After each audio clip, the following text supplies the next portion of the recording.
Good evening, everyone, and welcome to you all. I am Amy Oberholzer, the founder of Catch, and on behalf of the Catch team, I want to thank Erica Leibrandt and her colleagues at Sound Mind Counseling for joining us today and sharing their expertise with our community while we wrestle with the pain and confusion of the last week. We're gathered tonight for support and guidance following the sudden death of Dylan Buckner, a beloved senior at GBN. Our deepest condolences go out to the Buckner family and those closest to them as they mourn their loss. Dylan died by suicide after battling hard with the monster named depression. I know that many of us are scared and worried about our own children's mental health, particularly as the pandemic lingers. We don't know what's best when talking with our kids about what's happened.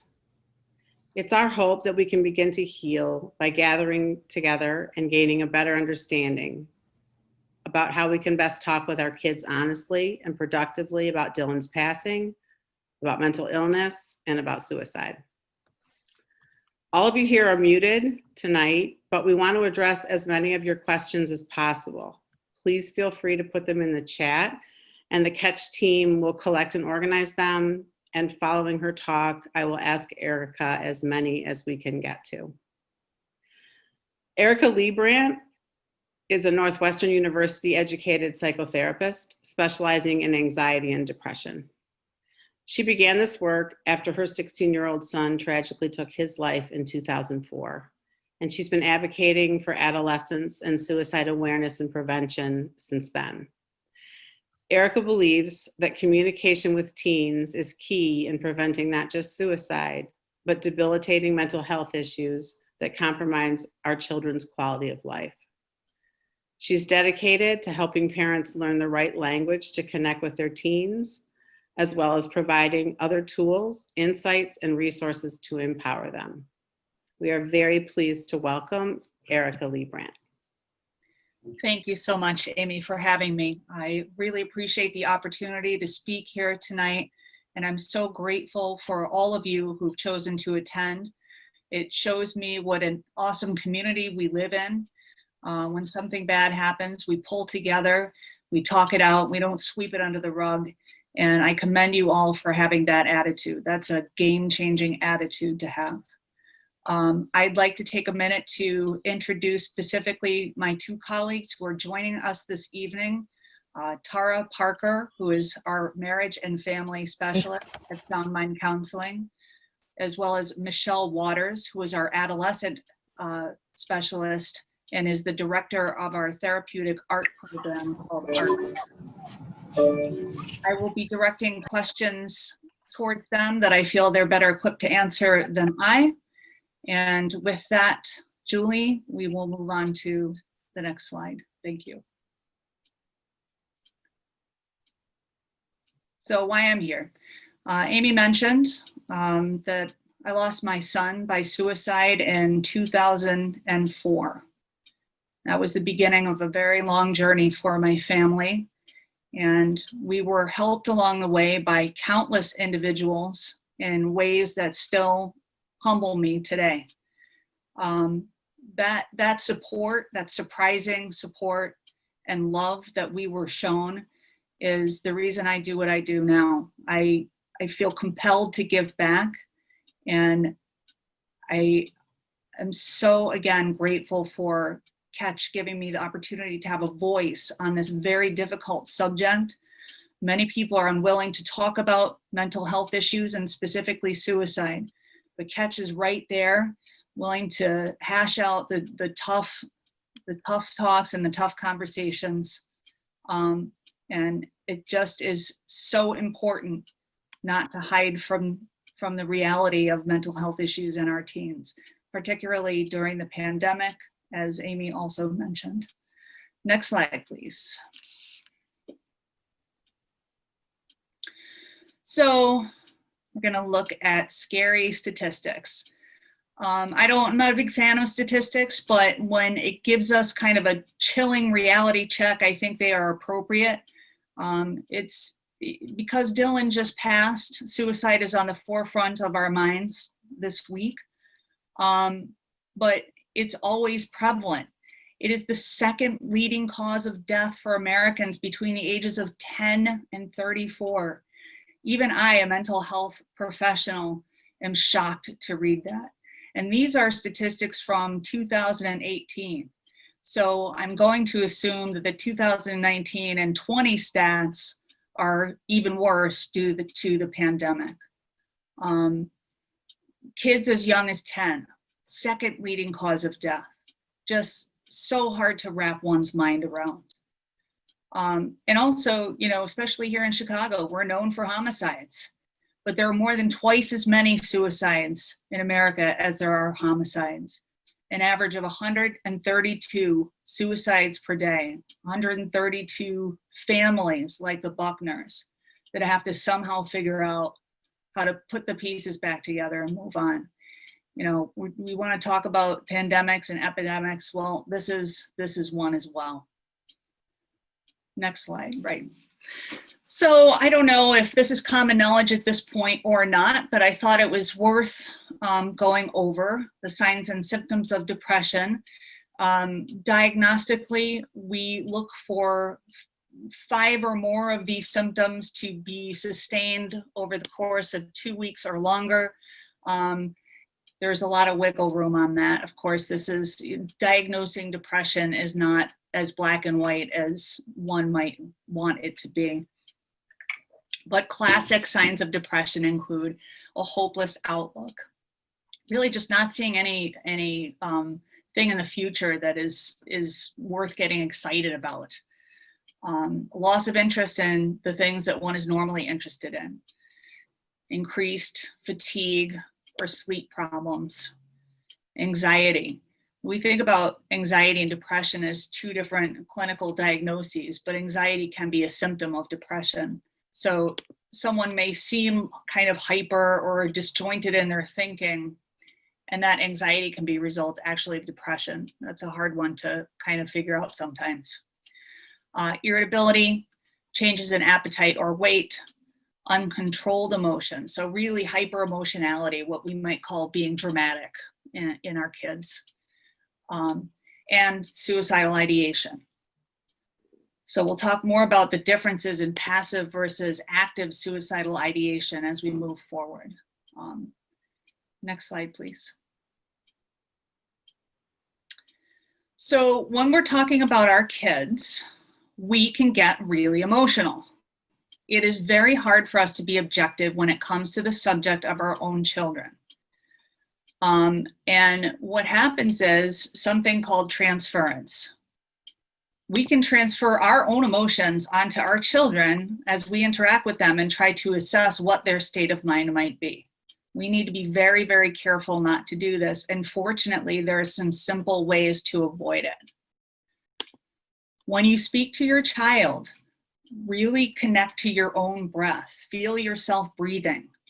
That helps you to not get so wrapped up in the energy of your child's emotions and sort of stay in your own lane. You can look at visual details of your child. Look at their skin, their hair, the way they're wearing their clothes. Really focus in on those details. Again, that's a way to separate out how you feel from what is going on with them. And you'll have a much clearer picture of what's happening for them and their reality. And also you can feel in your own body where the tension seems to crop up. You know, is it in your stomach? Is it in your chest? Does your head hurt? You don't have to do anything about it. Just observe that that's happening.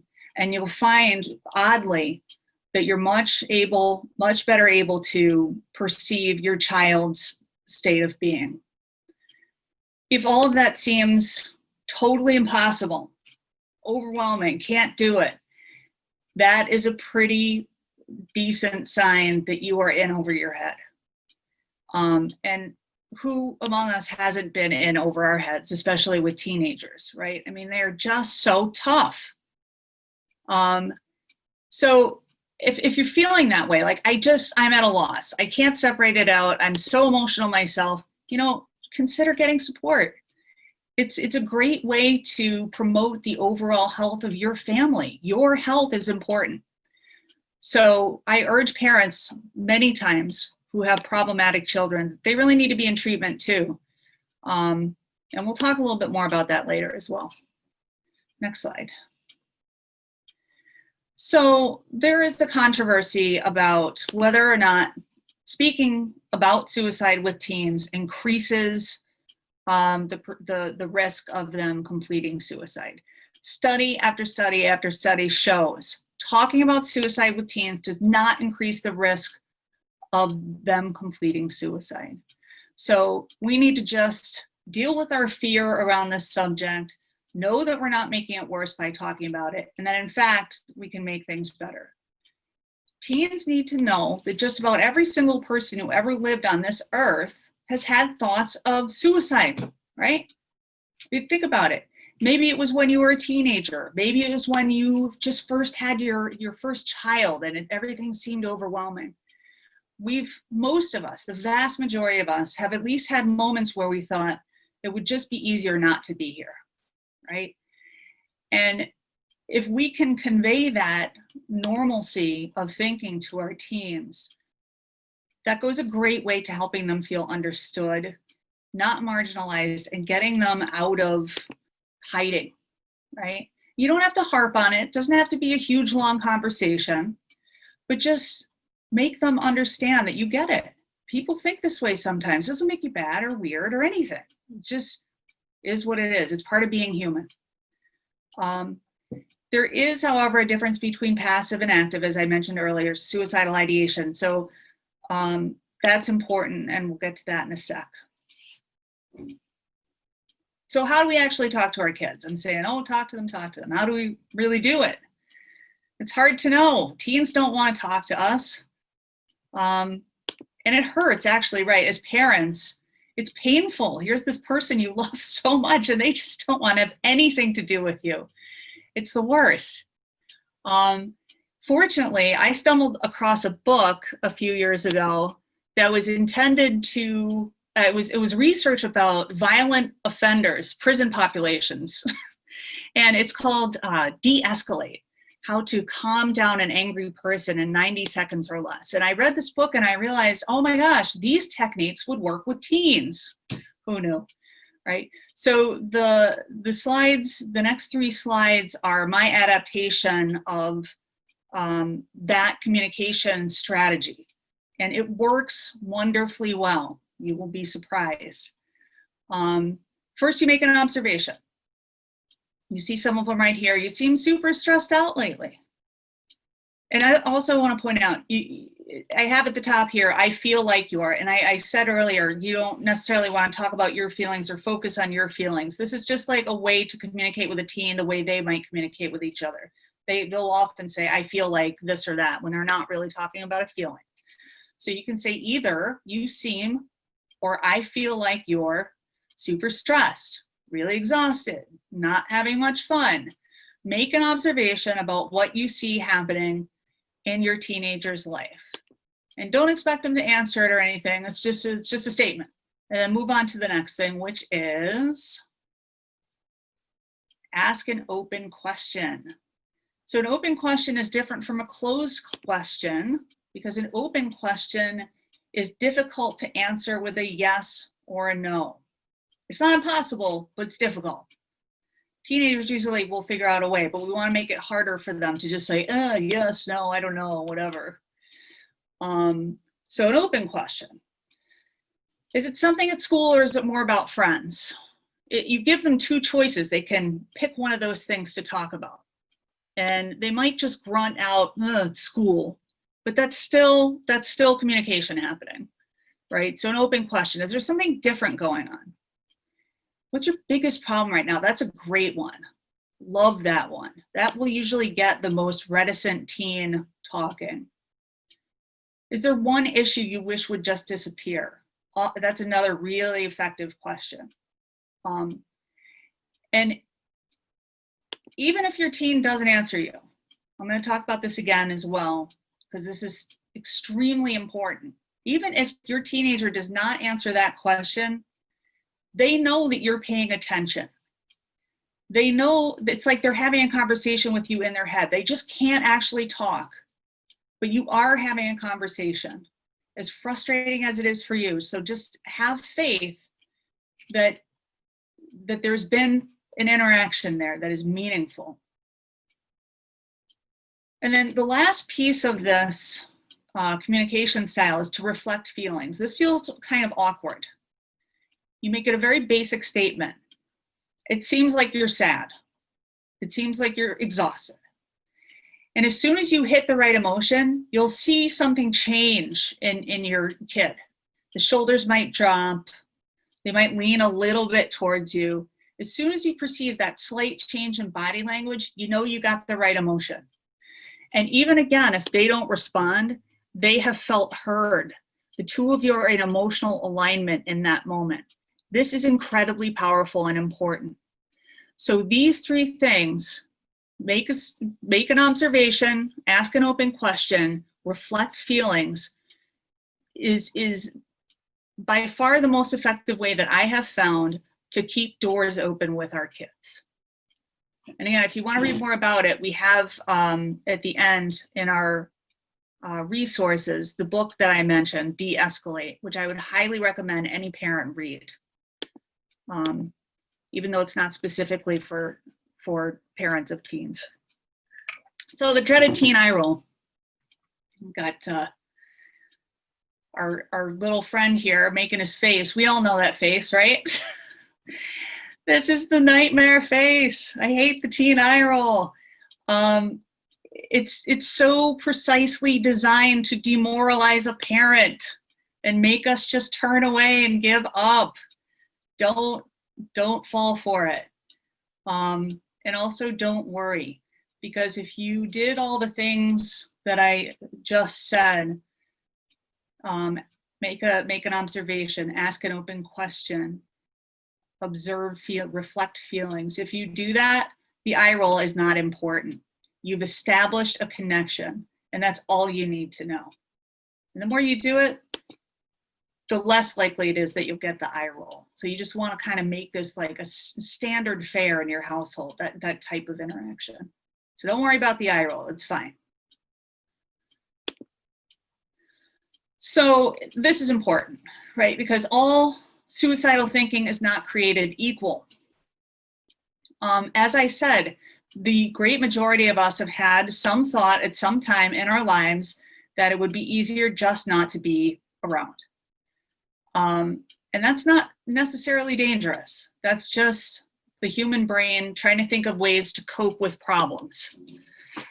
And the marker of passive suicidal ideation or thinking is just that we don't have an actual plan in place with which to die. It's not complicated. And contrary to that, active suicidal thinking has a plan. So as Amy mentioned at the beginning of this,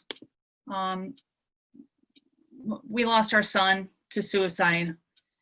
I guarantee you, though I did not know it at the time and was not aware of it, he had a plan in place to take his life. And if I had had better communication skills at that time, I may have been able to discern that, right? But I didn't.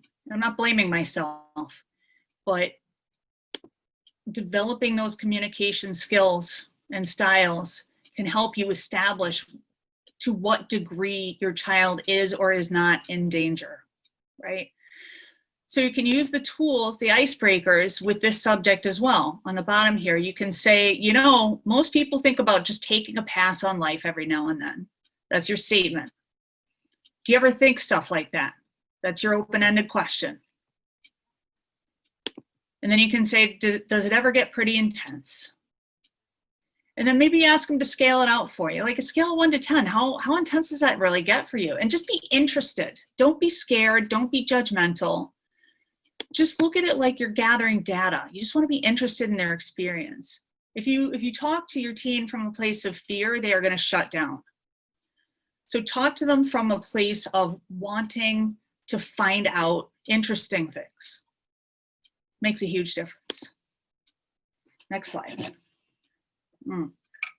Okay, so So, you know, you've had the conversations, you've noticed signs of depression in your kid, you know, it's pretty undeniable. There's something going on. You're worried. And you're thinking, I got to get this kid in treatment, you know. Not the easiest thing in the world to do. And you want to also make sure that if your kid is going to treatment, there is as non-resistant as possible, because a resistant teen in treatment doesn't do that well, generally speaking. So you want to kind of get them on board. Use your icebreakers. It seems like it could use an extra person to bounce stuff off of. Have you ever thought about therapy? Does it seem scary, weird, stupid? And whatever they say, don't get defensive, don't get worked up about it. Just kind of roll with the conversation. And if they totally shut you down, you can say, look, you've been feeling pretty bad for a while. It's totally obvious, right? You know, if you still feel this bad in a week or so, can we revisit this? Does that seem reasonable? So it's a subtle negotiation with them around this topic. You don't have to resolve it in one conversation. It can be an ongoing conversation. And I find that in most cases, a conversation with a teen about therapy like that ends up well. Not always, but often.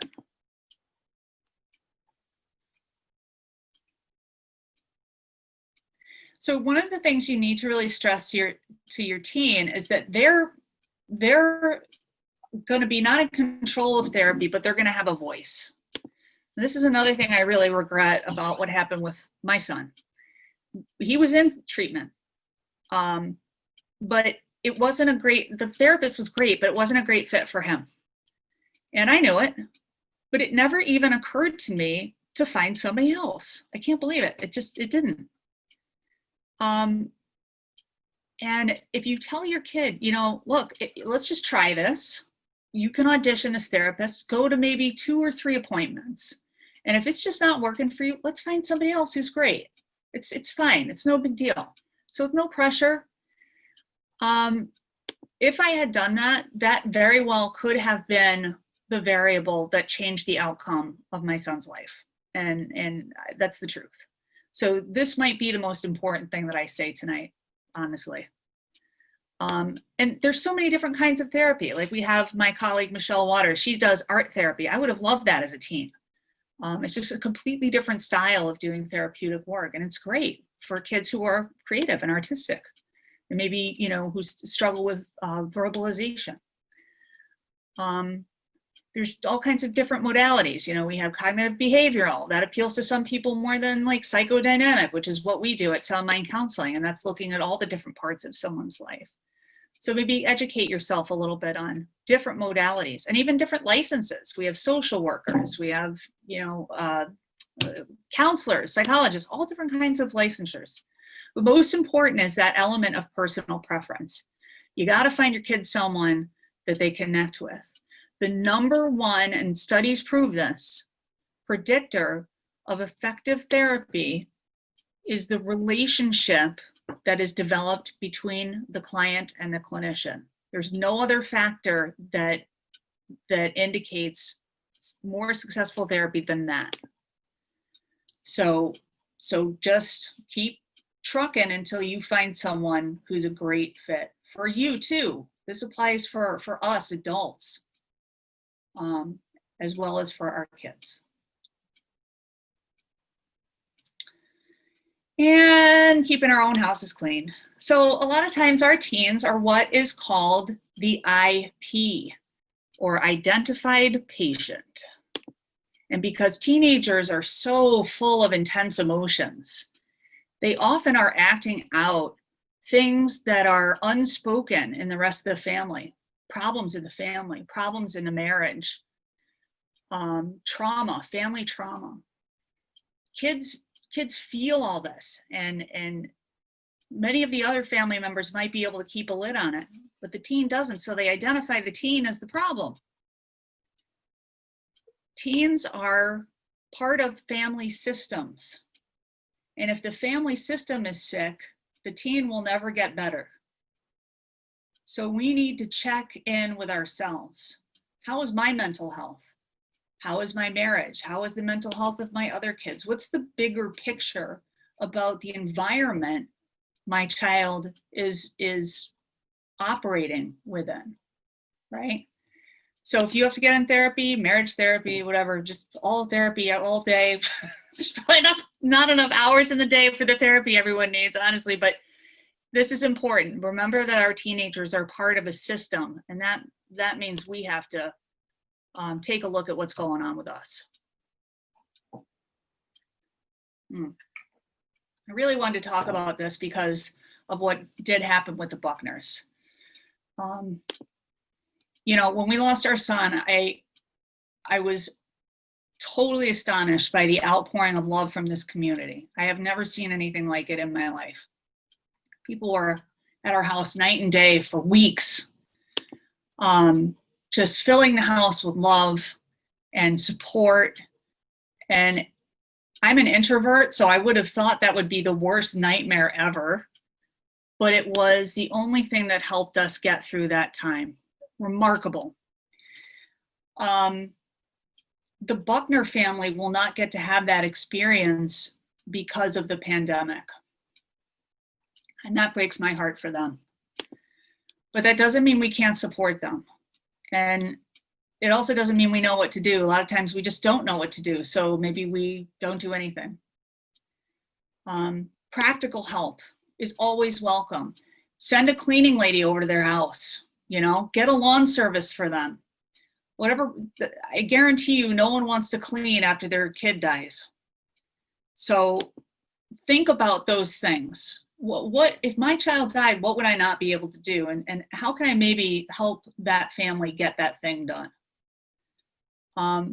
Also, this was so important, bring up memories. Sometimes we're afraid to talk about our experiences of a lost loved one, and we shouldn't be.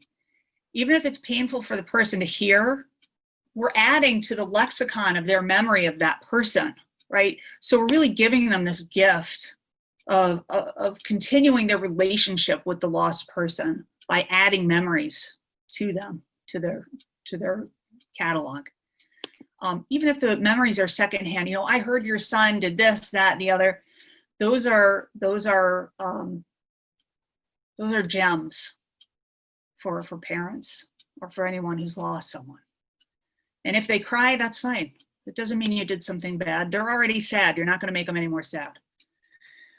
Offer resources. I have some resources in the next card. My wonderful neighbor who also survived a suicide and her family gave us the resource that enabled us to heal.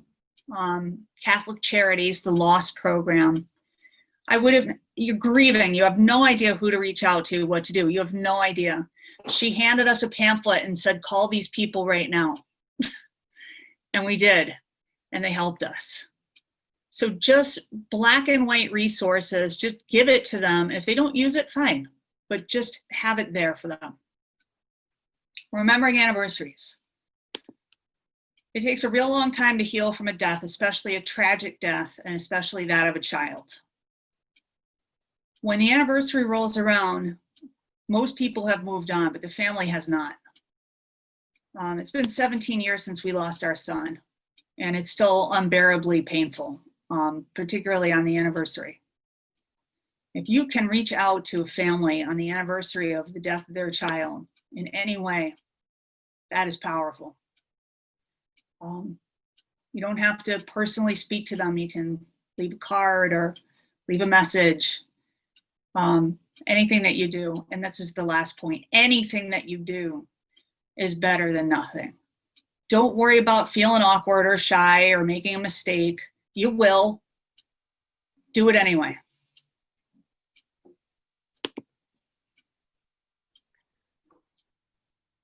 Wow. So here we have some resources. These are all great resources, or I wouldn't have included them. The first one is just the National Institute for Mental Health. It's the greatest place to get an overview of diagnostics, like what's going on. How do you perceive that someone is or isn't mentally ill, resources, statistics, information, very rich website that's updated constantly. Willow House is a local program that helps kids deal with grief. They do groups, they do individual, and it's all free of charge. So if somebody doesn't have good insurance, or just whatever situation has arisen for them, Willow House is a wonderful, warm place that will go out of their way to help you.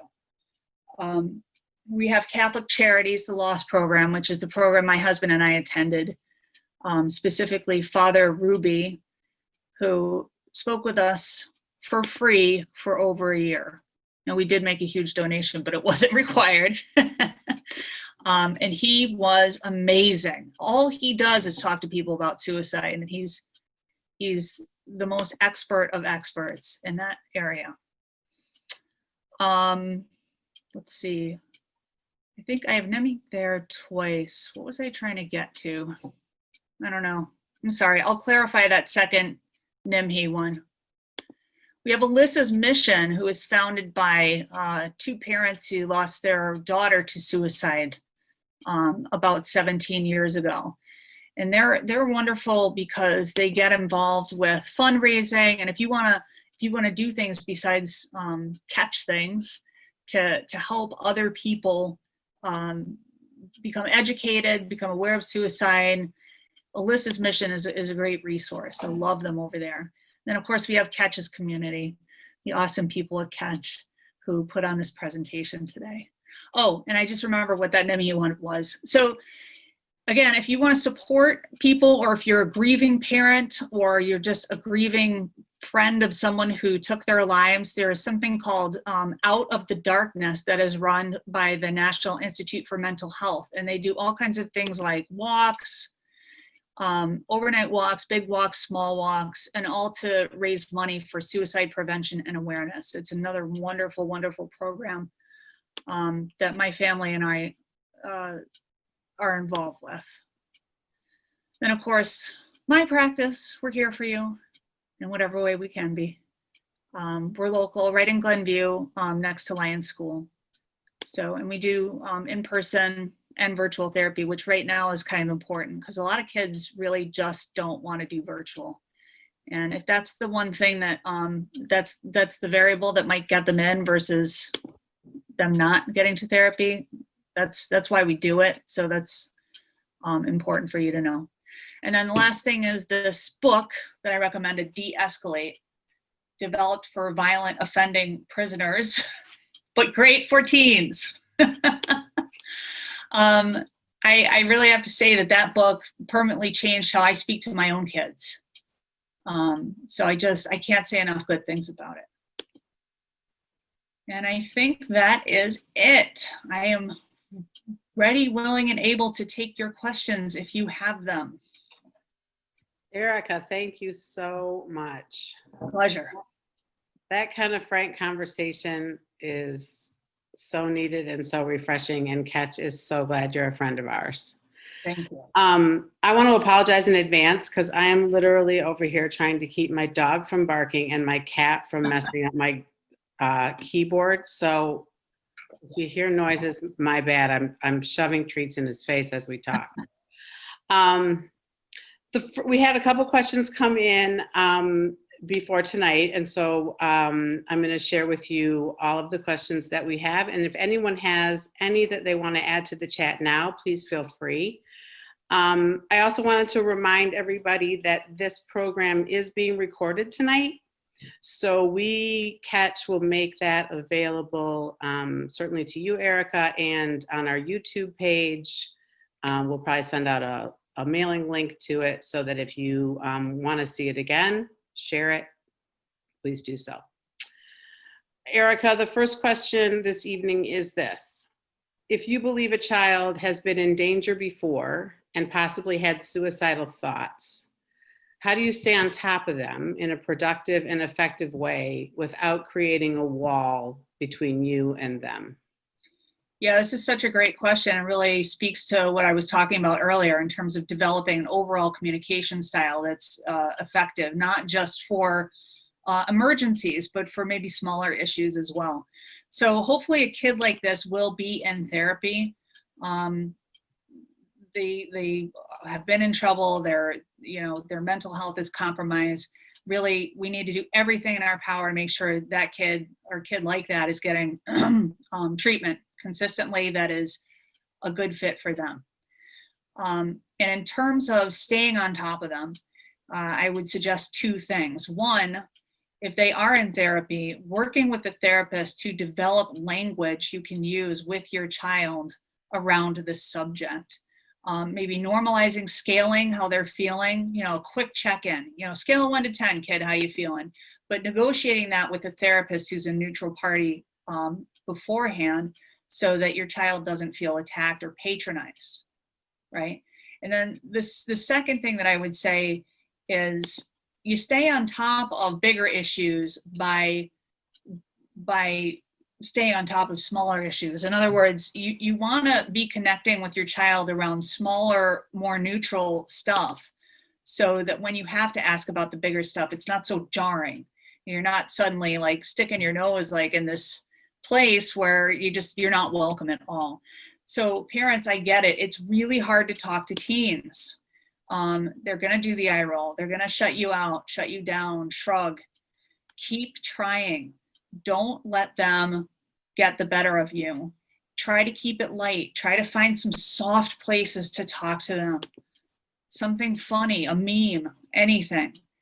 Even if they don't respond, there is a conversation happening. Try and remember that and keep your head in the game.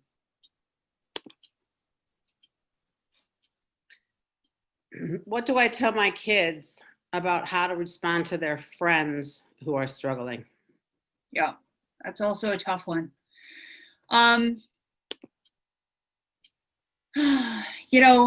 Kids a lot of times won't reach out because they're worried about being ratted out and having their confidentiality compromised. At the same time, kids at this day and age are pretty well accepting of the fact that if they reach out to a friend, that friend is probably going to tell an adult. Our kids have been trained to do that at this point. So I would say to my kid, if your friend did speak to you about this, they're probably looking for a back door to get some help. And they might be mad at you for saying something to an adult, and that's okay. You still need to do it. Even if you lose a friend, at least someone didn't die. I would say that you can talk to them about passive versus active suicidal ideation. It's not that this should be on the kids' shoulders, but you can say, well, maybe you can talk to them about exactly what they're feeling so they can keep having a conversation before you don't want to just sort of dismiss that child, talk to an adult, and then shut the whole thing down. You can tell your kid, you should tell an adult, but you can also continue to have a conversation with your friend. And that might be very meaningful for your friend. That's a tough one for kids, for sure. Tough. And my answer really also depends on what age the kids are. As my stats showed you, kids as young as 10 are really actively suicidal. And so a 10-year-old who has a friend who's in that state of mind should not have to carry on a conversation about suicide. So I would temper my response with that thought. It seems like, too, the more we can normalize conversation about mental health, the easier it will be for kids to approach their own peers, right? Absolutely. Absolutely. It doesn't seem as though they're coming out of left field. It's more normal. And the fact that mental health shifts and changes, and that just because we're struggling with terrible feelings right now doesn't mean that's our destiny or our fate. So that mental health should be portrayed as something that is always in flux, and that it's something you can heal from. I think that's something kids don't really get. Like it feels, when you feel bad, it feels like it's just going to go on forever and ever and ever. But there are really concrete things that can help kids feel better. And I think it is helpful to them to have that pointed out. How much should I share about my own fears and highly charged emotions when I'm truly worried about my child? oh, this one gets me in the gut. Same.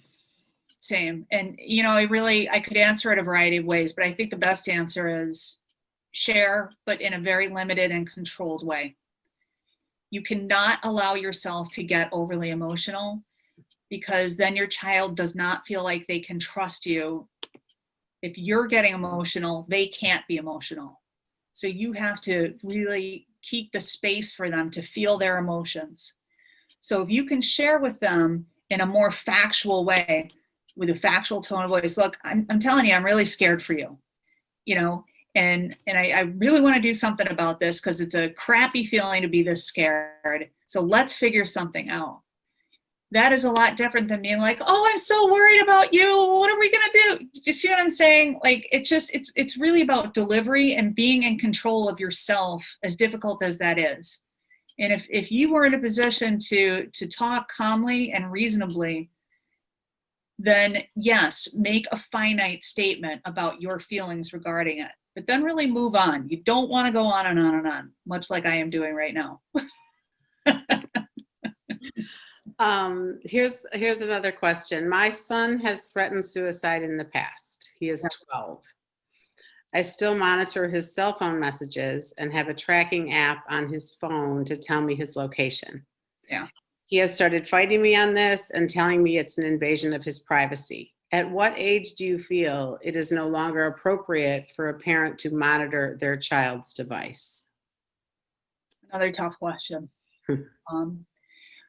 First, I want to say that it's totally appropriate at age 12 to do those things, especially since we now have the technology to do it.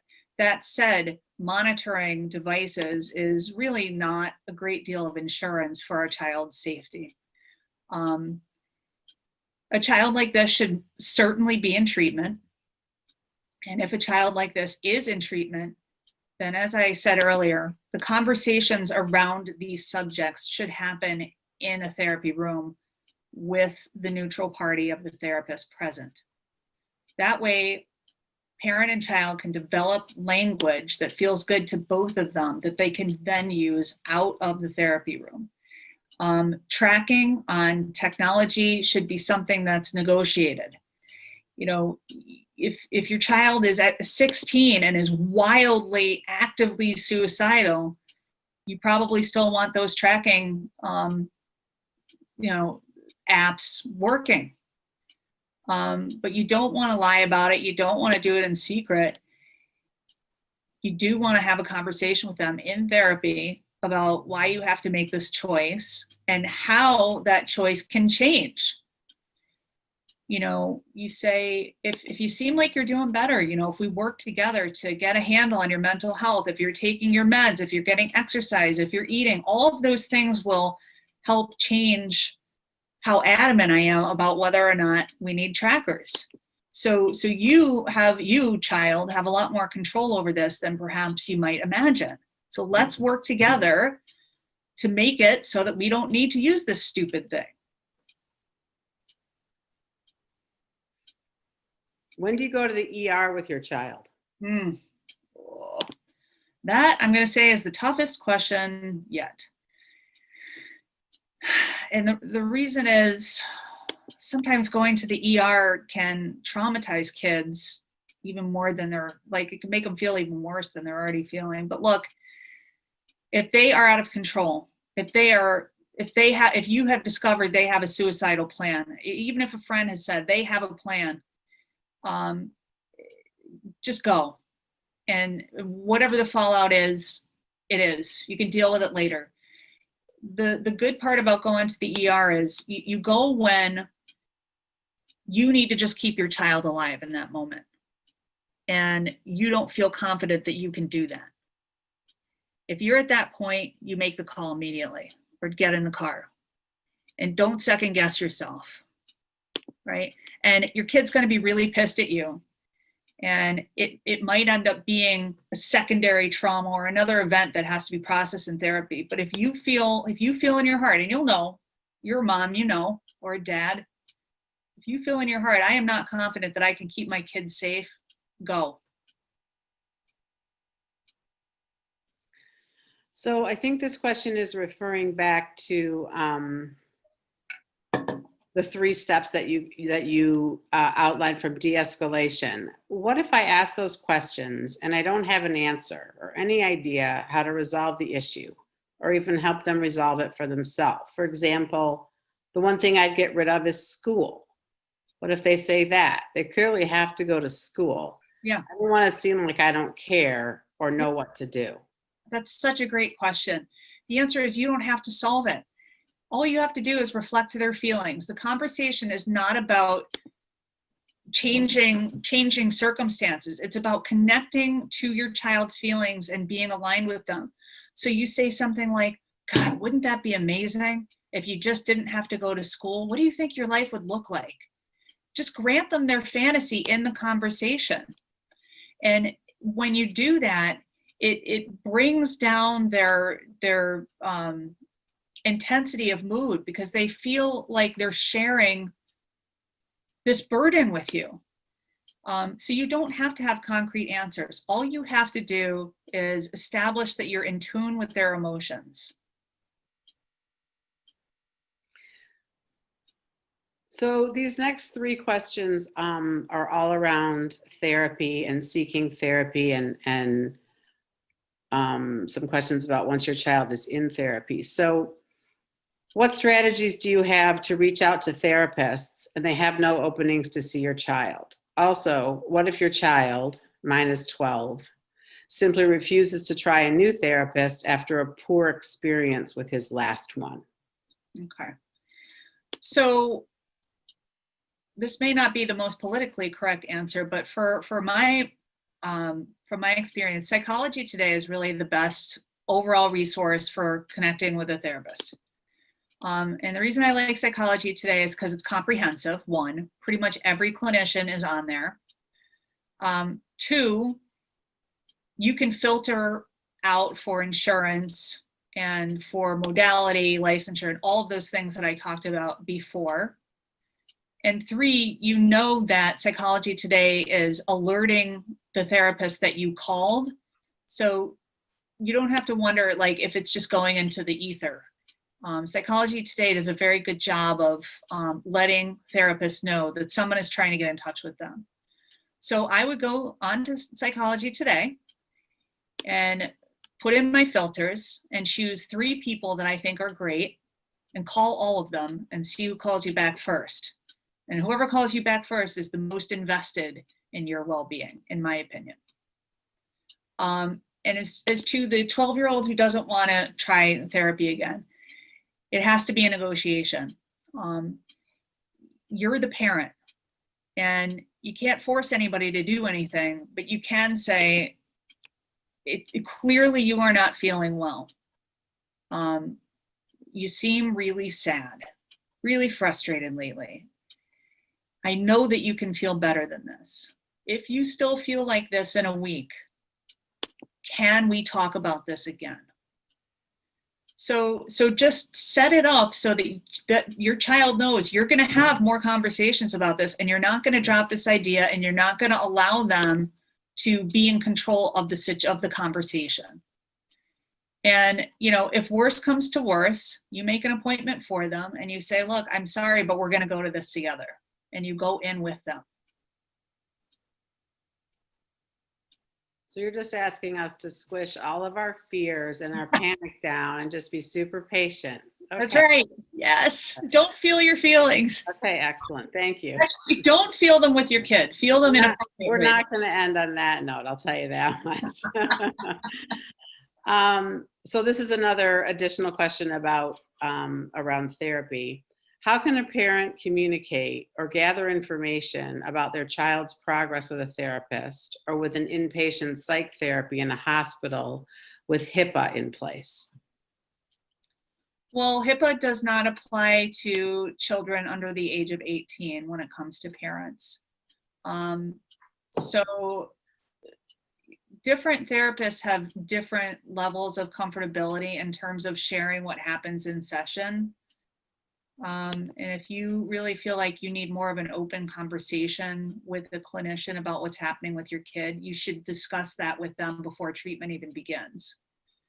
And you can say something like, you know, what is generally your relationship with parents? How much transparency do you tend to have with parents? Now, you're not going to know everything that goes on in therapy because that's not appropriate either. But if it's important to you to really know more rather than less, that's the personal preference of the clinician, and you need to establish that at the outset.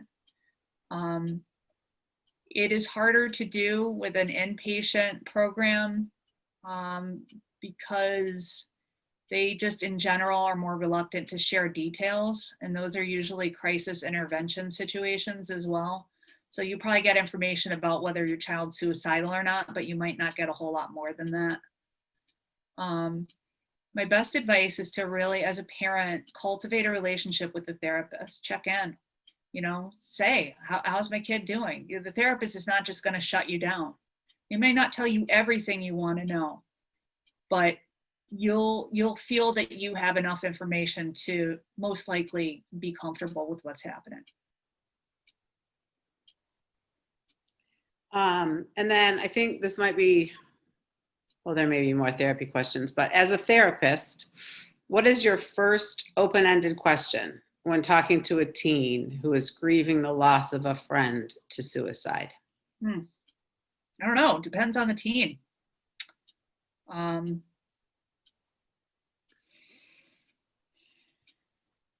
really don't know the answer to that. I mean, I would just sit with them to start and just let them sit in the room and feel their energy and see what's happening for them. You know, they might come in the room and immediately start crying because it's the one place they have permission to cry. And if that something like that happened, I would just let them. I might say something like, you've been through a lot, you know, I bet it's been really tough for you. And really focus on their emotions, not so much focusing on the person who passed, but just focusing on that child's emotions, you know, like, how has this changed things in your life? You know, what's different now than it used to be? What are you most sad about? You know, do you feel like you have anyone you can really talk to? Or does this just feel like something you have to hold inside yourself? Those are the kind of questions I would ask. You have a hard job. I love my job, but it is hard.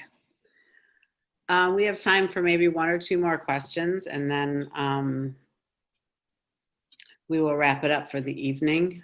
I do want to let you know before we proceed that Erica has agreed to respond to any other questions that you might have in writing after tonight's presentation, if we run out of time to get to everyone. So if you do have more questions, please put them in the chat, and Erica has agreed to answer each and every one of them, which is really lovely. So thank you. Mm-hmm. What is the profile of a child or youth who finds success with art therapy? Well, I'm going to toss that one to Michelle. All right. Really good question. I would say success in art therapy looks a lot different because usually what's going on is something beyond the verbal. A lot of kids will struggle to put their emotions into words because they're not used to it. They're still working on that abstract thought, that those brain connections are just not always there yet.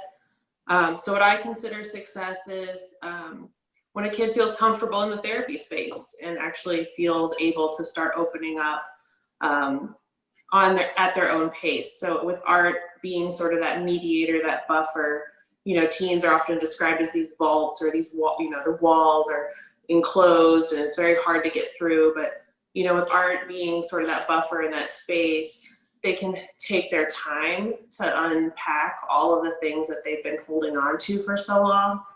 So I see success as being able to open up and sit in the space with someone and really go into those dark spaces that a lot of places they're not allowed to go, like at school or with their friends. You know, art therapy is not about making art for other people. It's not about making a product. It's not about, you know, starting an art gallery or anything. It's a place to explore those feelings in a way that that feels more appropriate for kids, you know, and adults at times too. So it's not about skill level or content. It's more about how do we work through feelings together in a way that feels safe and comfortable for the kids. And teenagers, I think, just kind of gravitate more towards art because, you know, they have so much more access to those creative outlets. And I think as we get older, we get pushed out of them more. So I think it just feels more natural for them. But yeah, that's kind of what I see as success. I'm going to ask this one because I really think this is an important one myself. What should I do if one of my child's friends discloses that they are very depressed, but their parents have dismissed their concerns in the past, that they think therapy is BS and just buck up and stop moaning? How do I help the child without breaking their trust and stepping on the parents' toes? Tough question, you know, and the answer in some part is we can't always help. We don't always have the answers and we can't always help. If the child is not our child and the parent is making parenting decisions, then we're really out of our depth on that one.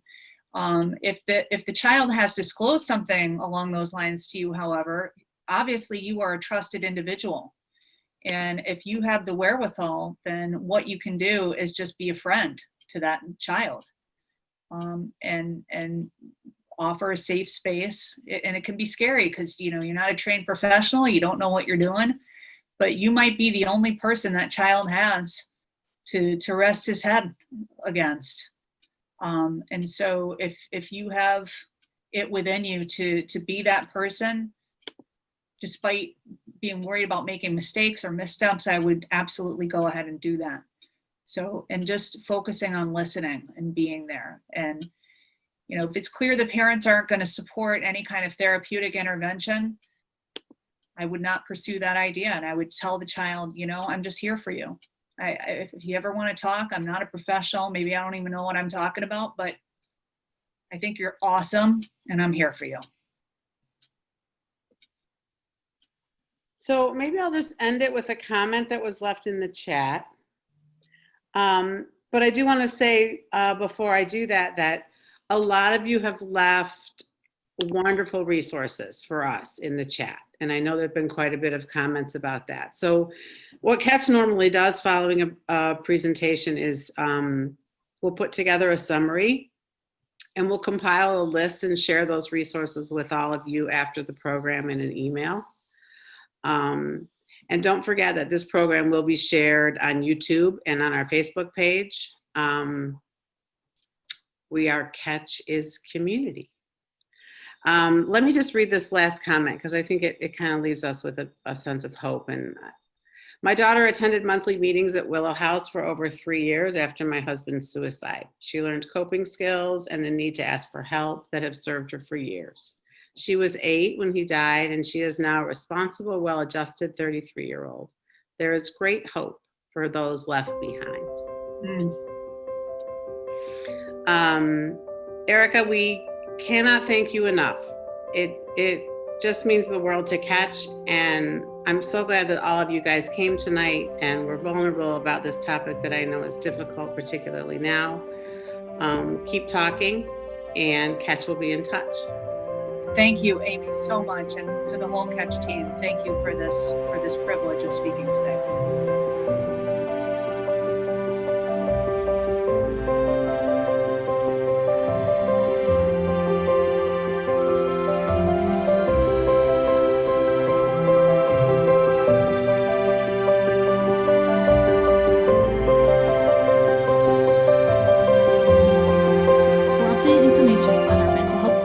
Subscribe to our YouTube channel, like our Facebook page, follow us on Instagram, or find us at catchescommunity.org. Catch is dedicated to making a difference in our community through empowering families to raise resilient and independent youth.